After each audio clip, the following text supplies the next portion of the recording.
I was just reading this story and it's special. I wanted to share it with whoever wants to hear it. A man looked like he strangled bears for fun, and for 6 months I watched him drag terrified bleeding dogs into his rig. Last Tuesday I finally called the cops. I worked the graveyard shift at the Interstate Diner off I-40 for 6 years. You see everything out here: runaways, drug deals, broken dreams. But the giant was different. He started coming in last winter. He was a mountain of a man, easily 6'5", with faded prison ink crawling up his neck, and hands that looked like leather catcher's mitts. This story really made me fucking emotional. He never sat down. He'd park his massive unbranded 18-wheeler in the back lot, stomp up to the counter and order the same thing: two 16-ounce ribeyes. Rare. Bloody rare. He didn't eat them. I watched through the grease-stained window. He'd take a styrofoam. My dogs are waiting for me, but I wanted to share this with somebody. I wanted to share with anybody who wants to hear this. But my dogs are waiting. I'm going to try and hurry. He'd take the styrofoam box to his truck. A few minutes later, he'd drag a dog out of the cab for a bathroom break. These weren't family pets. These were nightmares. 1 month, there was a Rottweiler missing an ear, snapping at the air. The next, a scrawny greyhound that shook so hard it couldn't stand. They always looked battered, scarred, and aggressive. And the giant, he was rough. He used a heavy chain leash, wearing thick welding gloves. He'd yank them back into the dark cab. The truck would rumble, and they'd vanish into the night. The other truckers whispered dogfighting, one said over his coffee. He's a transport for the rings down south, uses the strays as bait dogs. It made sense. The raw meat, the aggression, the secrecy. Every time I saw his rig pull up, my stomach turned. Last Tuesday, the storm of the century was hammering the asphalt. The diner was empty except for me and the cook. Then headlights cut through the rain. The giant was back.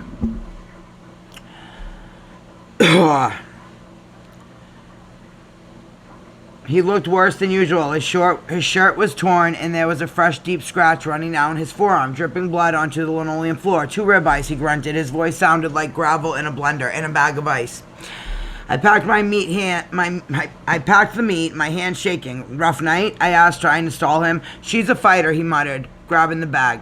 He walked out into the deluge. I flipped the sign to close and locked the door. I grabbed my phone and dialed 911. I need a state trooper. Oh, man. I need a state trooper. I think that there is a man here who is abusing dogs.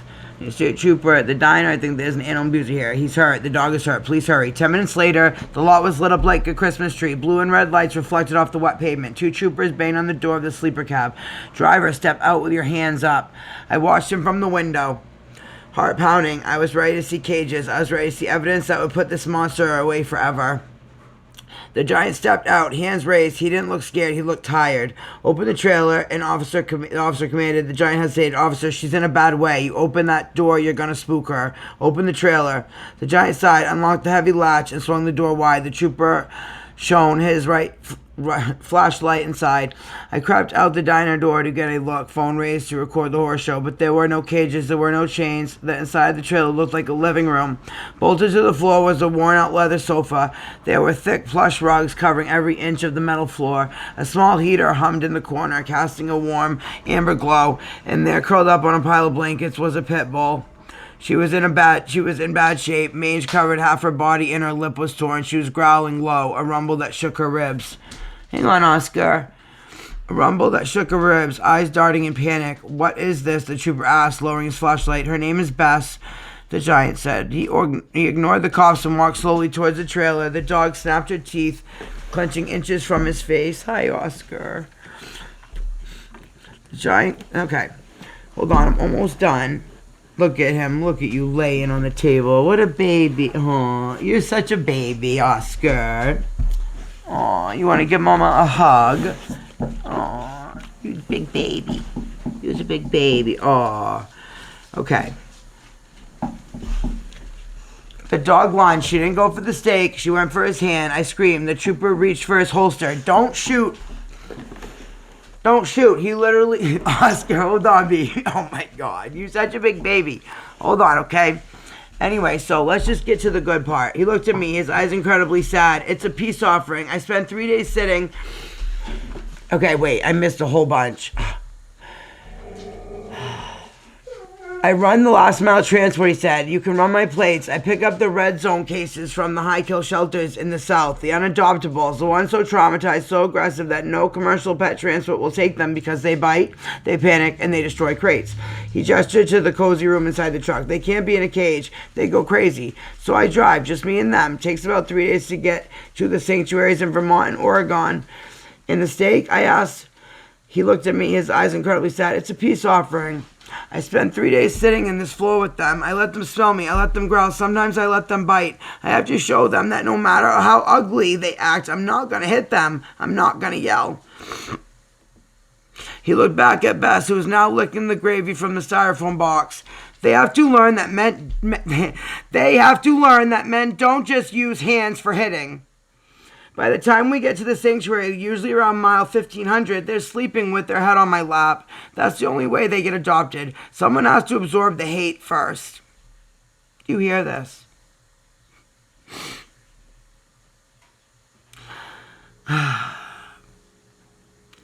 The trooper holstered his gun. He looked at the floor, then at the giant. You need a medic for that hand, son? I got a first aid kit. She just scared. She didn't mean it.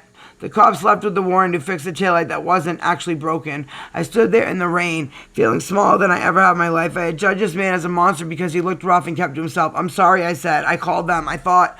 He smiled, and for the first time I saw the laugh lines around his eyes. Don't worry about it, darling. Most folks think I'm running a fighting ring. It keeps people away from the truck, which keeps the dogs quiet. You were just looking out for her. Let me make you a coffee and get you some bacon for Bess. She'd like that. Before he climbed back in, I watched him check on the pit bull again. The terrifying beast, the red zone killer, had crawled off her blanket. She was inching toward him. She sniffed his bandaged hand, gave a tiny whimper, and rested her heavy scarred head on his boot.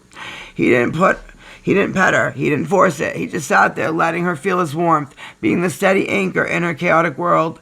I realized then that I was wrong about what strength looks like. Strength isn't about how much you can lift or how scary you look.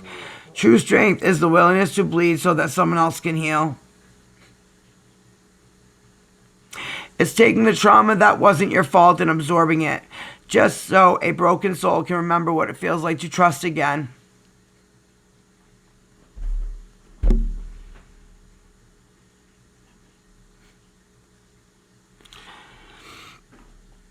The giant drove off an hour later. I don't know his real name, and I'll probably never see him again, but somewhere in Oregon, a family is going to adopt a loyal, loving dog that will never know that a scary trucker with a bleeding hand spent 3 days across the interstate convincing her that she was worth saving.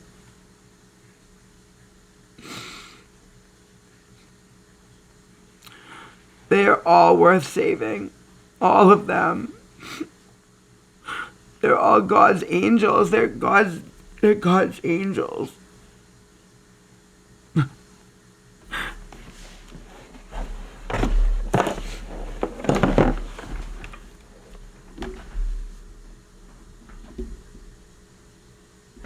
They're angels. They don't deserve to be abused. They don't deserve to be treated like they're fucking nothing and discarded and fucking starved and neglected and abandoned. They don't. Look at how precious. Look at how precious. They deserve to be treated better. They deserve better.